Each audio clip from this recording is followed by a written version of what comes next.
Halo teman-teman, kembali lagi bersama kami di podcast. Podcast SMK Kristen Kanaan. Nah, di podcast ini tentunya kita nggak cuma berdua kan kok. Tentu aja enggak dong. Hari ini kita kedatangan bintang tamu spesial nih. Bintang tamu kita yang pertama yaitu ada Miss Tati. Selamat malam Miss Tati.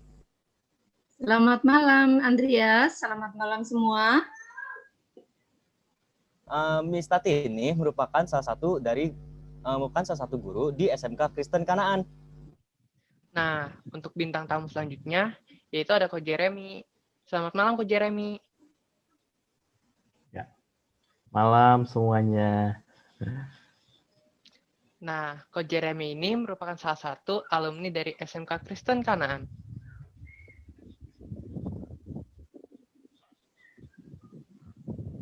Nan, tema kita kali ini apa sih sebenarnya? Nah, tema kita hari ini adalah prospek kerja setelah lulus SMK kok. Ya udah, daripada kita berlama-lama lagi, yuk langsung ke pertanyaan pertama. Untuk pertanyaan pertama, aku mau nanya dulu nih ke Bu Jeremy. Apakah kami jika lulus SMK bisa gak kau langsung terjun ke dunia kerja? Mungkin ada beberapa standar yang harus diperhitungkan atau beberapa hal yang harus kami miliki terlebih dahulu untuk terjun ke dunia kerja. Silakan dijawab kok. Oke. Ya, terima kasih untuk pertanyaannya. Kalau dari SMK langsung ke dunia kerja, ya bisa, sangat bisa. Terus lalu pertanyaan selanjutnya, apa aja yang mesti dipersiapkan ya? Soft skill. Yang paling pertama adalah soft skill. Soft skill itu bisa bicara tentang karakter. Bagaimana kamu sopan, terus punya karakter yang baik, attitude yang baik, loyal, dan lain-lainnya. Itu kamu harus tanamkan ke diri sendiri dari sekarang, dan itu penting. Lalu untuk hard skill yang dibutuhkan di banyak industri sekarang ya, mungkin kamu bisa belajar mengenai data analisis. Lalu untuk programming, dan banyak deh gitu, banyak banget pokoknya itu sih. Kamu tinggal searching aja. Banyak kok peluang apa aja yang sering dibutuhkan di banyak perusahaan. Karena sekarang 4.0 ya, teknologi itu mungkin skill yang sekarang banyak dicari itu ya yang berhubungan dengan programming sih, seperti itu. Iya sih, dalam pengalaman hidup juga kayak programming itu menurut aku lumayan berguna sih, soalnya itu kan kita dapat ngebantu kemudahan hidup orang lain ya. Contohnya mungkin kita bisa membuat aplikasi juga gitu kan dan lain-lain. Nah, Ya, Iya, untuk gitu. menurut Mem Tati sendiri, Mem, ini apa sih yang harus dipersiapkan gitu loh untuk siswa-siswa atau siswi SMK ini supaya untuk bisa langsung ke dunia kerja, Mem? Iya, oke Andreas. Miss setuju ya dengan pendapatnya Jeremy tadi ya. Jadi untuk bisa langsung kerja memang banyak hal yang dipersiapkan ya, selain hard skill juga soft skill itu yang sangat-sangat penting tuh. Terutama apa yang mesti dipersiapkan bahkan dari sebelum lulus ya, nggak hanya setelah lulus aja baru dipersiapkan, tapi dari sebelum lulus SMK memang sudah harus mempersiapkan dengan menguasai ilmu pengetahuan ya, yang sesuai dengan jurusan masing-masing. Kemudian kita perluas komunikasi kita, kemudian kita tingkatkan percaya diri kita, kemudian optimis, kemudian kita banyak belajar dari orang sukses ya, dalam arti senior kita. Nah, seperti contohnya ya sekarang ini Coach Jeremy ya, itu alumni dari SMK Kanaan yang sudah bekerja juga. Jadi kalian bisa banyak belajar dari situ. Nah, itu akan meningkatkan wawasan dan pengetahuan kalian, begitu ya. artinya kita itu harus mulai dari sekarang ya, Mem, untuk mempersiapkan semuanya ya, Mem ya. Iya, kedepannya bisa betul. Mulai dari lancar. sekarang, dari masuk SMK. Iya, betul. Jadinya teman-teman jangan ada yang bilang impossible ya untuk dari SMK langsung terjun ke dunia kerja. Selama kalian mempersiapkan pasti bakal tercapai. Oke, untuk Iya. pertanyaan selanjutnya silakan Pak Andreas. Nah, untuk Mem Tati lagi nih. Mem, kira-kira Mem ini menyarankan untuk kerja dulu baru kuliah atau kuliah dulu baru kerja, Mem? Atau mungkin bisa dua-duanya, Mem? Gitu ya. Gini, kalau menurut Miss ini sebaiknya jangan langsung kuliah ya, namun bekerja. Tapi itu kembali lagi ke pilihan kalian ya. Kalau sebaiknya sih bekerja dulu. Jadi karena memang lulusan SMK itu disiapkan untuk mengisi lapangan kerja. Jadi lulus ya siap kerja. Di samping juga kalian meningkatkan keterampilan kalian gitu ya. Karena kan dari SMK selain teori-teori yang kalian dapatkan dari sekolah kan ada program Prakrin. Nah, itu program pembelajaran kalian sebelum masuk ke dunia kerja. Nah, itu kalian sudah diberikan istilahnya pengenalan dunia usaha, dunia kerja itu seperti apa sih? Nah, seperti itu ya.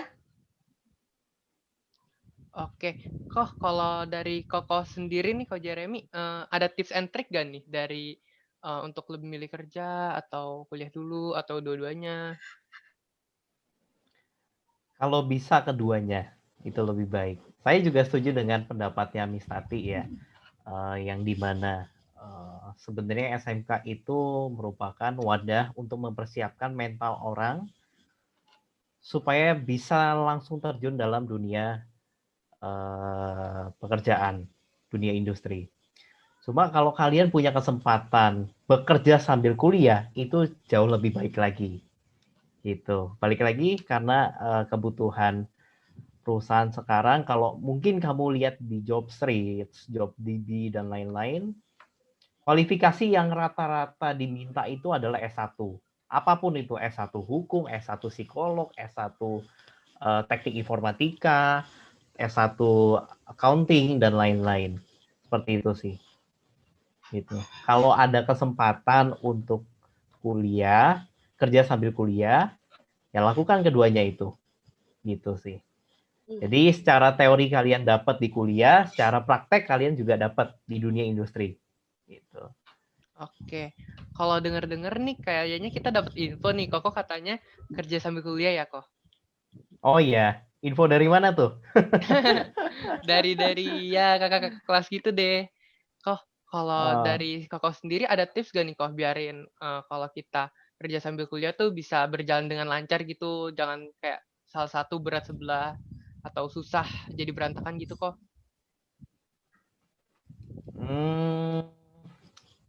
Ada tips ya, ada. Satu ya jalanin aja, kedua sebelum jalanin kalian planning dulu. Gitu. Misalkan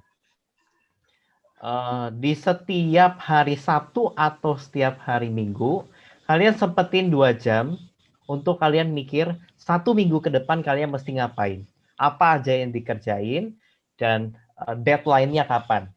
Misalkan di kantor, satu hari kita ada 5 task. 5 kerjaan lah istilahnya. Lalu kita ada juga tugas kuliah nih. Nah, di hari Sabtu atau hari Minggu itu waktu kalian untuk kalian pikirin satu task di pekerjaan kita bisa selesaikan dalam waktu berapa jam. Lalu tugas kuliah itu kita bisa selesaikan sampai kapan. Seperti itu sih. Jadi dengan demikian hidup kalian lebih terplanning sih. Satu itu. Kedua, rajin bangun pagi. Gitu. Siapa yang di sini masih bangunnya siang-siang nih? Bangun pagi penting. Gitu. Dengan kalian bangun pagi, kalian lebih terplanning. Seperti itu sih. Gitu. Tips and trick dari saya. Jujurnya saya sendiri masih bangun siang sih. Ya nggak apa-apa. Belajar deh sekarang. Gitu. Belajar deh sekarang. Siro masih bangun siang nih? Atau udah bangun pagi? Aku masih kadang bangun siang juga sih. Kadang kayak kesiangan, kadang juga pas, tergantung sih kok. Tergantung ya. Iya, tergantung besoknya ada apa gitu. Tidur jam berapa emang ya? Kalau aku biasa Tidur jam kadang berapa emang ya? tidur jam 11.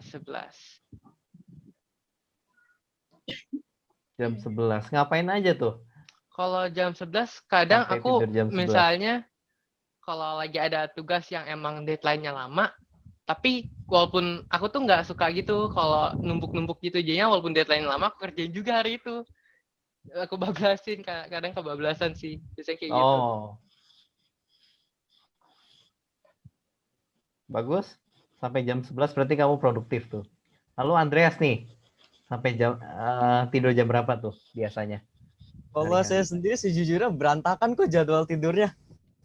Kayak gimana ya? Jadi kayak sorenya ngantuk, tiba-tiba tengah malam udah nggak ngantuk, nggak tahu kenapa. Nah, waktu nggak ngantuk itu kamu ngapain aja tuh? Eh kalau biasanya sih saya suka bikin kayak animasi gitu. Kayak misalnya bikin animasi buat game gitu. Animasi buat game. Oke, waktu kalian digunakan untuk produktif. Bagus. Kalau Mem Tati mah udah pasti bangun pagi deh. Nggak perlu ditanya. Ya Mem ya? Pagi. Kalau betul-betul, karena gini ya, aktivitas kita itu kalau menurut Miss ya, kebiasaan yang Miss lakukan ya. Kalau kita awali dari pagi, dari mulai pagi hari gitu ya, itu kesananya itu lancar gitu ya. Tapi kalau sudah mulai siang, aduh sudah berantakan. Ini mau ngerjain apa dulu ini, nah jadi schedule-nya sudah. Tapi kalau sudah Berantakan. kita plan dari pagi, ini ngapain itu jadi kesananya jadi ini ya lebih bisa terarah begitu. Ya. Apalagi Jeremy ya dari administrasi perkantoran ya masih ingat gimana bisa memanage waktu, mengelola waktu yang kita punya. Jadi pekerjaan plan kita 1 minggu ke depan, nah itu seperti tadi yang kamu praktekkan ya, itu sudah paling enggak 1 minggu itu saya mau ngapain sih? Nah itu sudah dari awal itu sudah kita plan. Nah itu akan lebih terarah lagi gitu. Apalagi zaman waktu sekolah ikut pegang OSIS juga pramuka. Ya. Lalu ngajar ekskul juga kan. Musik dulu. Gitu. Mantan ketua sini ya. Iya, gitu Andreas, gitu Ednan. Wah, artinya nih kita berpacu banget ya saya kok juga sama pembagian waktu gitu ya, sama manajemen time gitu. Oh iya, itu utama. Tapi sejujurnya juga pernah sih kayak misalnya bangun siang itu tiba-tiba kayak bangun-bangun tugas sudah banyak, jadinya kayak bingung mau kerjaan yang mana. Nah, gitu. Ya, jadinya bingung kan, mau ngapain dulu, apa dulu yang mau dikerjakan bener gitu banget. Ya. Bener banget. Itu pusing gitu, siang-siangnya langsung pusing. Mem, mau nanya juga Mem tentang ini. Kira-kira prinsip apa sih yang harus dipegang oleh siswa ini dari masa sekolah hingga sampai udah kerja ini Mem? Itu kira-kira prinsip apa sih yang harus ada dan udah kalau misalnya ada harus dipertahanin gitu Mem? Oke Andreas, kalau prinsip dari kita sekolah sampai nanti kerja itu gini ya. Yang pertama itu loyalitas dan totalitas ya. Jadi apa yang kita kerjakan saat itu ya benar-benar kita fokus dari apa yang di depan mata kita. Itu kita kerjakan dengan totalitas, itu yang pertama. Yang kedua kejujuran. Nah, kejujuran dan ketulusan ya. Jadi apa yang kita kerjakan ya kita kerjakan dengan jujur. Seperti karena ini ya dalam Alkitab kan apa yang kita kerjakan itu seperti kita kerjakan buat Tuhan. Jadi kita tidak memandang apakah ada pimpinan kita atau enggak. Nah kita benar-benar ya kerja ya sepenuhnya seperti ada atau tidak ada pimpinan kita ya kita bekerja dengan semaksimal mungkin. Nah itu yang kedua. Kemudian yang ketiga kreativitas, inovatif. Nah itu sangat-sangat dibutuhkan ya prinsip itu ya dari mulai kita sekolah sampai nanti kita kerja. Nah itu sangat-sangat dibutuhkan oleh perusahaan ya, atau di mana kita bekerja dalam suatu organisasi, dalam suatu perusahaan ya, kreativitas dan inovatif. Nah, itu sangat dibutuhkan. Kemudian ketepatan waktu. Nah, dengan ketepatan waktu kita belajar untuk mengerjakan pekerjaan kita, menyelesaikan pekerjaan kita itu kita nggak menunda-nunda pekerjaan gitu. Jadi apa yang sudah kita plankan, ya kita kerjakan saat itu. Jadi hasilnya pun nanti akan selesai sesuai yang sudah kita tentukan, sesuai yang sudah kita jadwalkan. Nah, itu prinsip yang kita pegang dari mulai kita sekolah sampai nanti kita kerja ya, istilahnya seumur hidup kita ya. Prinsip itu sebenarnya kita lakukan dalam kehidupan kita. Gitu ya, Jeremy juga ya. Gimana kalau Saya Jeremy? sangat setuju dengan Membati. Itu loyalitas, totalitas itu hal yang utama.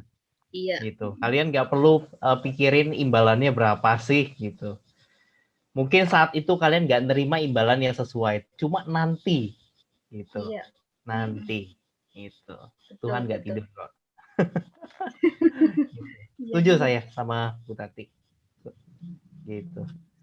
Oke, kalau dari sisi Ko Jeremy ini aku mau nanya nih kok, kalau harus milih nih kita antara visi dan misi sama beasiswa, mana yang harus lebih diutamakan kok? Gimana? Visi, misi, atau beasiswa? Kan kalau misalnya saya memegang visi dan misi, saya lebih fokus ke suatu hal. Tapi kalau untuk beasiswa, saya harus mengejar suatu hal gitu. Nah, itu lebih baik kita memilih visi dan misi tetap berpegang pada visi dan misi kita, atau kita mengejar beasiswa yang emang kita inginkan gitu. Tunggu, Mungkin saya lagi memikirkan kolerasinya sih. mungkin gini kok, mungkin aku bantu deh. Kayak jadi misalnya kita pengen ada dua pilihan kuliah. Yang pertama itu kuliahnya yang visi misi kita. Misalnya aku mau kuliah di bagian fotografi karena aku minat. Itu kekurangannya karena mahal. Terus ada satu universitas lagi itu dia memberikan beasiswa dan aku bisa mencapai beasiswanya. Nah, tapi itu di bidang yang aku bisa. Di jurusan yang berbeda. Ya, tapi jurusannya berbeda. Itu kira-kira Koko lebih milih yang mana tuh, Kok? Oke, pertanyaan menarik. Kalau saya mungkin milih, tergantung ya latar belakang ya. Semua tergantung latar belakang. Kalau saya mungkin milih yang beasiswa. Saya sebenarnya suka banget sama dunia arsitek. Jangan salah. Saya suka pemilihan warna, saya suka di interior design dan lain-lain. Kamar saya aja saya desain sendiri kok. Terus ruangan saya juga saya desain sendiri. Rumah pun ruang tamu saya yang desain sendiri. Dan hasilnya juga sangat bagus. Cuma karena ada beasiswa yang dimana itu bisa meringankan kita, ya mungkin kita bisa ambil. Visi dan misi kita yang mau kita capai itu kita bisa capai di luar kuliah, gitu. Paham nggak? Oke, paham. Jadi mungkin bisa gini kok. Mungkin jadi maksudnya kayak kita ngikutin ini yang beasiswa. Berarti kita masih ada eskulnya dong pasti. Kayak di ini universitas ini kayak misalnya ada eskul fotografi gitu. Jadi kita bisa masuk eskul tersebut kan kok. Mungkin gitu ya. Itu bisa. Kayak gini deh. Saya suka arsitektur, saya suka interior design, tapi saya sekolah ekonomi, manajemen. Selama perkuliahan saya fokus di manajemen saya, di perekonomian saya. Saya belajar banyak hal mengenai perekonomian, dunia ekonomi itu seperti apa. Baik makro, mikro, manajemen perusahaan, operasional, SDM, pemasaran dan lain-lain. Saya pasarkan di sini. Saya pelajari di sini. Lalu di waktu yang lain, misalkan saya ada waktu kosong di jam 10 malam sampai jam 12 malam. Saya belajar tuh. Saya ngedesain di laptop lah. Lalu saya belajar melalui YouTube lah dan lain-lain, seperti itu sih. Gitu. Lalu sebenarnya kuliah kita ini bisa dikolerasikan dengan visi misi kita. Gitu. Misalkan saya di ekonomi, saya belajar keuangan. Nah, di arsitek ketika kita mau bangun sesuatu pasti butuh yang namanya penganggaran. Range harganya berapa? Tempo pembayarannya berapa? Lalu berapa banyak pekerja yang dibutuhkan? Nah, itu berkolerasi lah. Seperti itu sih kalau dari saya. Oh, oke. Artinya tuh selain kita bisa belajar secara akademi yang bisa kita kolerasikan, itu tapi juga kita bisa belajar otodidak ya selama ada niat dan don't Oh give up on iya, your dream. betul. Betul. Oke, kalau gitu coba dari sisi Mem Tati nih, Mem. Kalau menurut Mem ada bagaimana gitu, Mem, dari sisi Mem? Kalau menurut Miss, setuju sekali ya dengan Jeremy tadi ya, dan dia sudah melakukan seperti itu ya. Jadi kalau memang visi misi kita kok ternyata tidak sejalan dengan beasiswa yang sekarang baru ada misalnya. Nah, kita ambil di sini ambil peluang ya, namanya beasiswa itu kan peluang ya, tidak selalu muncul seperti yang kita harapkan saat itu. Nah, dengan peluang yang kita ambil, nah itu akan membantu visi misi yang mau kita capai tadi. Makanya tadi kan ada kolerasi ya. Misalnya kita bisa mengembangkan visi misi kita, tapi kita juga ambil peluang yang ada saat ini. Apa sih peluang yang ada? Kalau memang beasiswa yang bisa kita ambil ya kita ambil lah. Itu bisa mengembangkan pengetahuan kita juga, kemudian kreativitas kita juga, di samping visi misi kita juga bisa meningkatkan kok secara otodidak misalnya ya, kita masih punya banyak waktu juga untuk bisa meningkatkan sesuai dengan visi misi kita, dan kita ambil juga peluang apa sih yang saat itu ada. Begitu ya, Etnan? Sip, Mem. Oh, lumayan ngerti, Mem. Tapi saya juga mau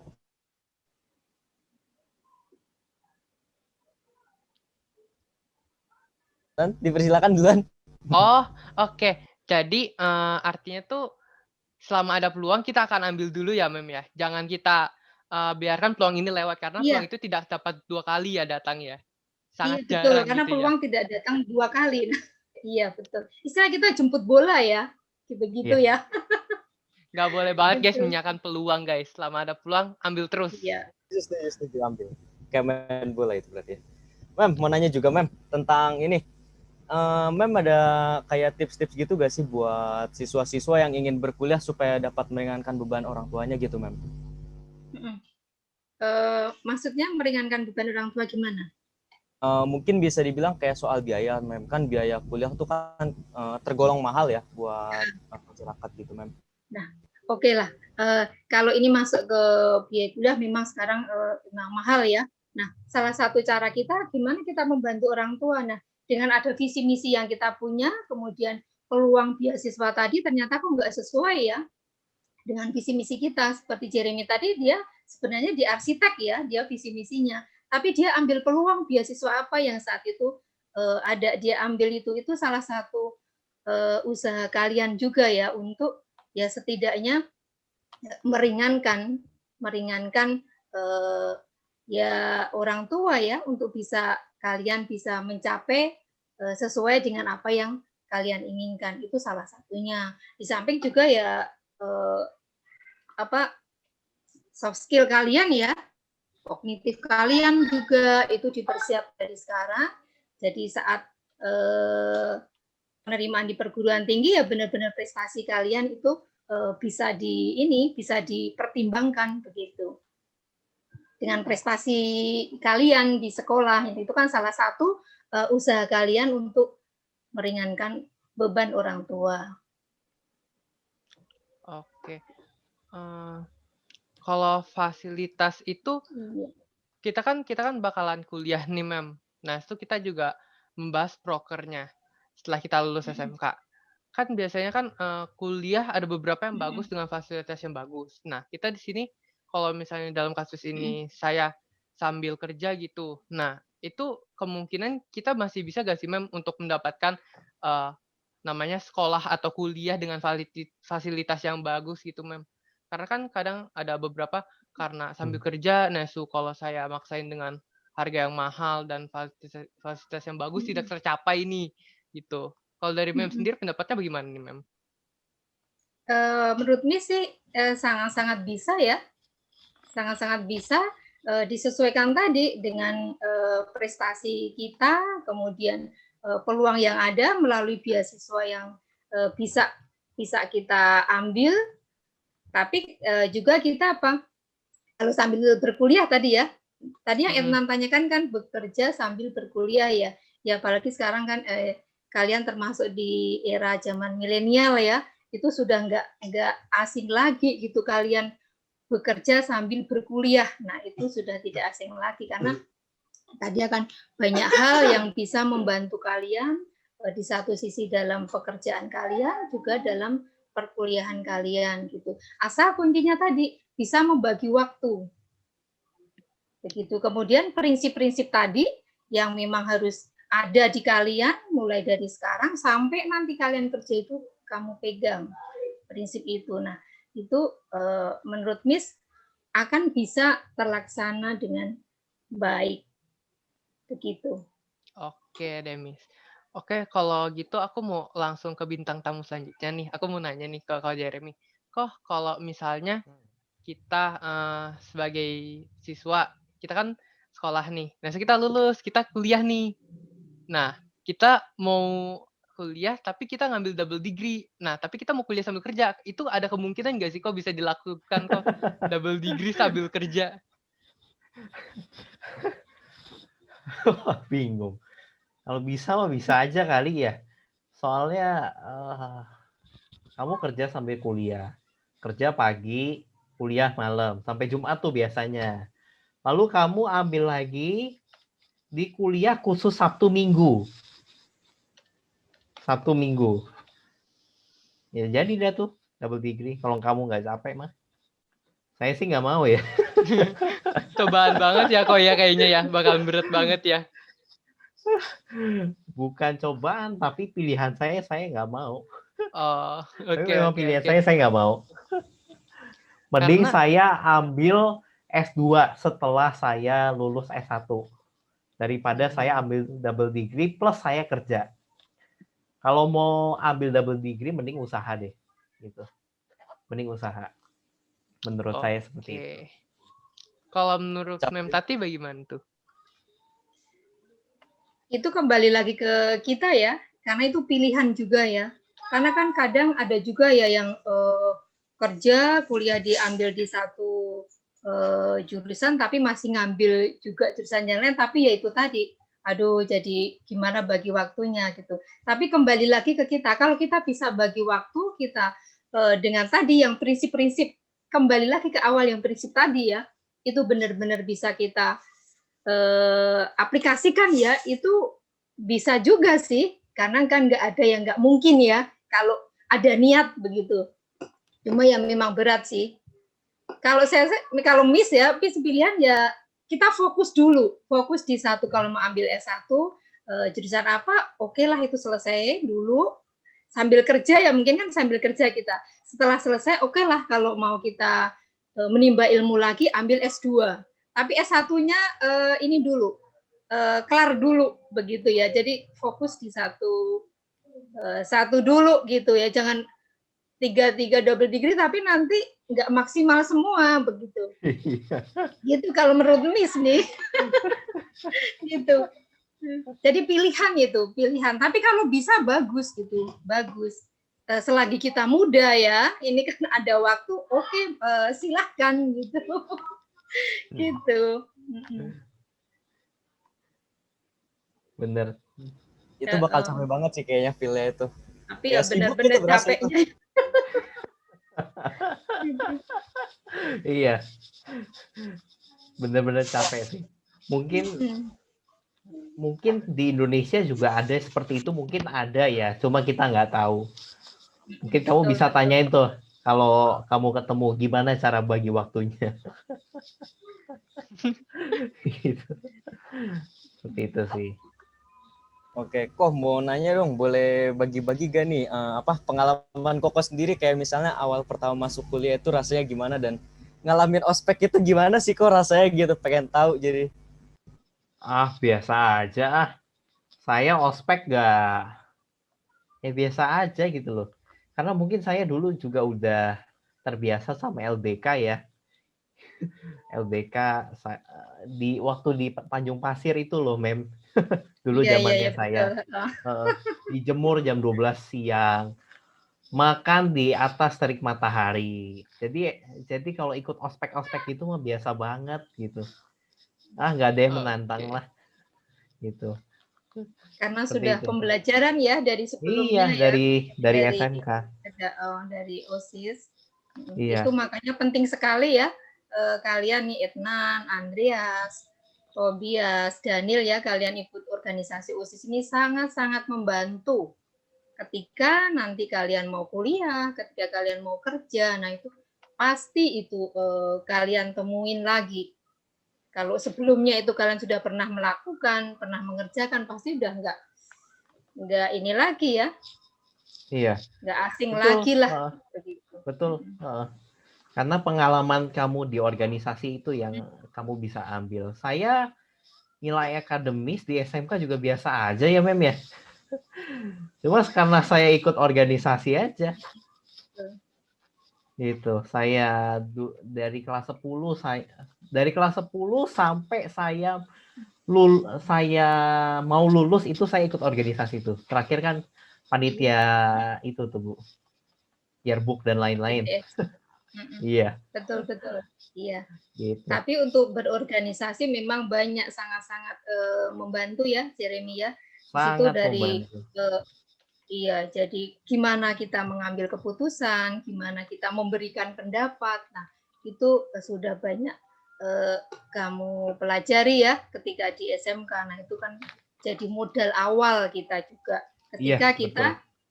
di masyarakat yang lebih luas lagi, di tempat kerja kita, di perguruan tinggi kalian nanti. Nah, itu modal kalian juga begitu. Ya, setuju saya sama Mem tadi.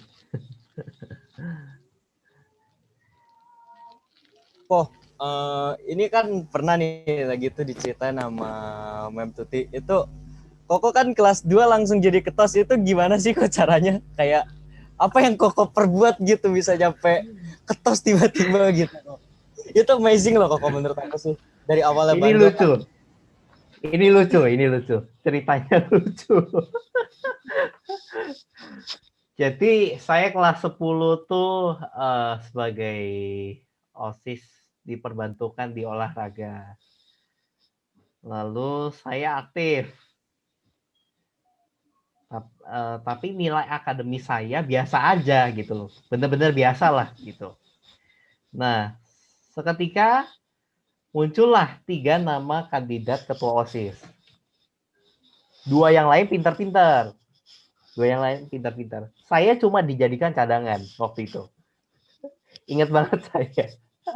Saya cuma dijadikan cadangan. Cuma nggak tahu ya, saya juga nggak tahu kenapa saya kepilih. Dan angka atau suara saya itu jauh lebih tinggi dibanding 2 yang lain. Gitu. Jadi apa ya, mungkin personal brandingnya kali ya. Saya berhasil untuk menciptakan. Lalu berhasil untuk meyakinkan orang-orang di Kanaan untuk memilih saya. Gitu. Jadi kamu kalau mau mencalonkan menjadi pemimpin, kamu mesti punya tujuan, lalu visi misi, dan apa aja yang mau kamu ubah. Waktu saya pegang ketua OSIS, banyak yang saya ubah. Dari pemilihan ketua OSIS selanjutnya, saya buat seperti presiden lah, supaya apa? Satu visi misi, gitu. Jadi berpasang-pasangan. Waktu itu ada 2 kandidat. Kandidat A sama kandidat B. Mereka berpasang-pasangan. Tujuannya apa? Supaya nanti dalam setahun ke depan itu mereka punya visi dan tujuan yang sama. Gitu. Itu perubahan saya. Kedua, saya buat yang namanya KVHS Magazine. Walaupun nggak bagus-bagus amat, cuma kita udah mencoba melangkah lebih maju. Pernah lihat. Pernah lihat ya? Ya. Ketiga, KVHS Radio. Itu saya ciptakan juga di tahun saya. Lalu keempat, sebelumnya pernah ada yang namanya Classmeet. Tapi setahu saya vakum deh. Terus pas di tahun saya adain lagi. Dan mungkin itu berjalan sampai tahun-tahun sekarang. Lalu selanjutnya banyak deh pokoknya.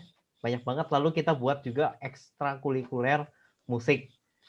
Itu untuk anak-anak yang belum bisa musik tapi mau belajar musik, kita fasilitasin. Dan saya sendiri gurunya juga.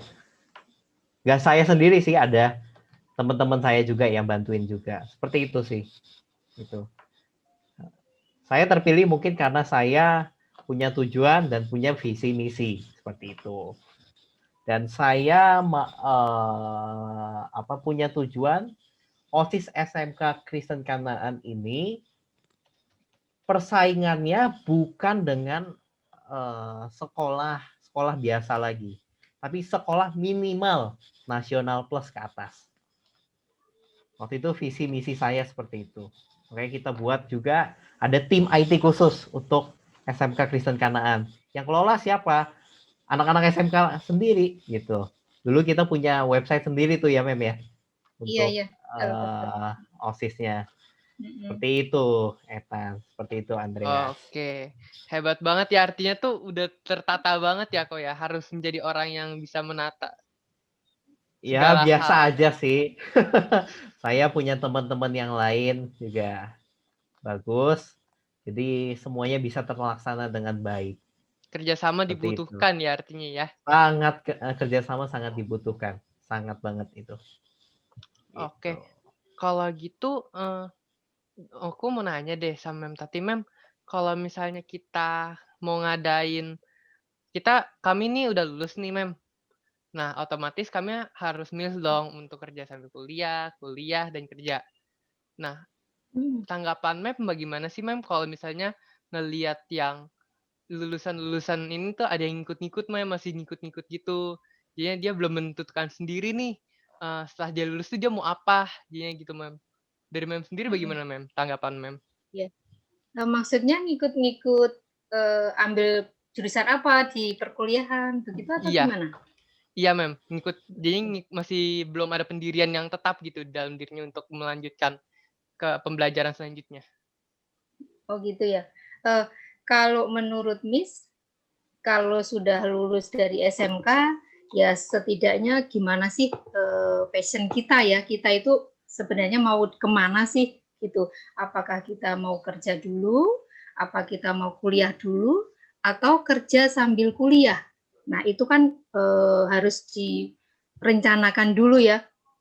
Atau kita kuliah tapi kita ambil jurusannya nggak tahu kita mau ambil jurusan apa, sekedar ikut-ikutan atau gimana. Nah itu lagi dikembalikan ke masing-masing kita ya. Tapi kalau menurut Miss ya sebenarnya apa sih yang ada yang mau kita kembangkan, yang mau kita tingkatkan itu apa sih, di samping kita juga ambil peluang tadi yang ada. Itu satu sisi visi misi kita, tapi satu sisi kita ambil peluang yang ada. Tapi bukannya kita ikut-ikutan gitu. Ikut-ikutan dengan teman ya. Jadi sesuaikan juga dengan kemampuan kita. Daripada kita ikut-ikutan tapi di pertengahan jalan nggak nyampe ke tujuan ya. Itu kan jadinya berantakan semua begitu. Jadi tetapkan dulu pilihan kita itu mau kemana. Itu kalau menurut Miss ya. Gitu Edna? Iya, artinya kesimpulannya kita harus memiliki pendirian terlebih dahulu ya untuk melangkah Iya, ke betul. selanjutnya. Iya. Oke, Pak Andreas, kalau ada yang menambahkan silakan. Ko Jeremy, ada pesan gak sih nih buat anak-anak SMK Kristen Kanaan kok? Mungkin supaya bisa jadi lebih semangat gitu kok. Oke. Kalian yang masih sekolah, kalian ya jalanin sekolah dengan rasa senang, rasa happy. Saya punya tagline, bukan saya sih. Saya terinspirasi lah sama orang yang buat tagline "School is fun". Dia mempersepsikan otaknya, psikologinya bahwa sekolah itu menyenangkan, walaupun mungkin tidak menyenangkan, walaupun mungkin gitu. Nah, selama kalian masih muda, kalian carilah pengalaman yang produktif sepuas-puasnya, mumpung kalian punya tenaga dan punya waktu. Gitu. Kalian mau begadang sampai jam 12 tapi melakukan hal yang produktif juga pasti jarang sakit lah, masih muda gini. Gitu. Habiskan masa muda kalian dengan hal-hal yang positif dan produktif. Itu pesan saya. Gitu. Oke, kalau gitu ada dari Mem Tati, ada yang mau dipesankan juga nih Mem? Boleh banget nih Mem. Kalau pesan sih sama ya dengan Jeremy ya. Kalian masih muda ya, gunakan waktu kalian itu ya seproduktif mungkin gitu. Terutama kalau Jeremy sekarang sudah bekerja, sudah berkuliah, nah itu kedepannya sudah terlihat seperti itu. Nah kalau kalian sekarang masih posisi sekolah, ya 3 tahun di SMK itu waktu kalian untuk mengembangkan bakat kalian, mengembangkan kemampuan kalian, itu gunakan semaksimal mungkin. Jadi betul tadi kata Jeremy ya, kita buat yang fun. Gitu. Jadi sekolah itu bukan beban, gitu. Tapi apa menyenangkan meskipun bebannya banyak ya, tugas-tugas lah yang ya Jeremy ya, yang harus tagihan tugas-tugas yang sebegitu banyak, tapi dibuat senang gitu. Karena itu waktu kita untuk ya mengembangkan kreativitas kita, bakat kita ya di sini di 3 tahun ini. Setelah 3 tahun nanti beda lagi, kita mau mengembangkan apa kemampuan kita. Jadi selagi masih muda ya gunakan waktu ya seproduktif mungkin. Di samping ya ada bermainnya lah, ada ini, tapi tetap yang fokus ke visi misi kamu yang mau kamu capai itu jadi nomor satukan dulu. Itu kalau pesan dari Miss Tati. Iya, betul. Itu tagline memberkati banget tuh. School is fun. Mungkin kalian pernah dengar kali ya. Yang buat tagline itu itulah ada. Cuma itu memberkati banget loh Mem ya. Iya betul. Buat semangat orang. Jadi menyemangati orang, memotivasi orang untuk berkembang, gitu ya. Iya. Gitu. Aku setuju sih sama yang tadi Mem Tati juga bilang sama Kak Jeremy. Kalau kita kalau sekolah tuh harus emang ada tujuannya ya Mem ya. Jadinya harus ada yang ingin kita raih gitu. Jadi kita tetap bisa merasakan kalau itu menyenangkan. Jadi nggak membebani. Kayaknya kita sudah menyampai penghujung acara nih. Kalau berasa gitu, juga sih. Iya, nggak berasa banget ya, cepat banget. Iya. Sebelumnya kami dari pihak sekolah ingin menyatakan terima kasih banget nih untuk para host, Miss Tati, Ko Jeremy untuk meluangkan waktunya, biarin bisa berbincang-bincang dengan kita. Iya, 40 menit ini. Iya, sama-sama. Sama-sama. Terima kasih teman-teman yang udah menonton sampai sekarang. Semoga kita bertemu di video selanjutnya. See you next time. Goodbye.